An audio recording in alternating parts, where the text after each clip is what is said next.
సమ్మెకు సిద్ధమవుతున్నారు తెలంగాణ ఆర్టీసీ కార్మికులు. ఇవాళ లేబర్ కమిషనర్ తో ఆర్టీసీ జేఏసీ చర్చలు ఉండబోతున్నాయి. లేబర్ ఆఫీస్ కు రావాలని కార్మికులకు జేఏసీ పిలుపునిచ్చింది. తమ డిమాండ్లపై ప్రభుత్వం స్పందించకపోతే ఈ నెల 20 నుంచి సమ్మెకు వెళ్లే యోచనలో ఉన్నారు కార్మికులు.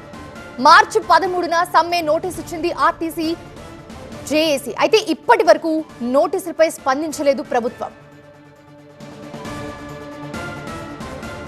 ఇవాళ కమిషనర్ తో చర్చలు విఫలమైతే సమ్మె తేదీని ప్రకటిస్తారు. ఒకవేళ సమ్మెలోకి వెళ్లాల్సి వస్తే ఆ బాధ్యత ప్రభుత్వానిదే అంటున్నారు కార్మిక సంఘాల నేతలు.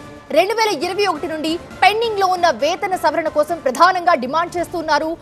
30% ఫిట్మెంట్ అమలు చేయాలని చెప్తున్నారు. ఆర్టీసీ కార్మికులకు ఉద్యోగ భద్రత కల్పించాలని కోరుతున్నారు. అయితే మహాలక్ష్మి పథకం కింద ప్రతి నెల 350 కోట్లు ఆర్టీసీకి ఇవ్వాలన్నారు. పాత బకాయిలు 2500 కోట్లు తక్షణమే రిలీజ్ చేయాలంటున్నారు. ట్రేడ్ యూనియన్లపై ఆంక్షలు ఎత్తేసి గుర్తింపు సంఘం ఎన్నికలు నిర్వహించాలని కోరుతున్నారు.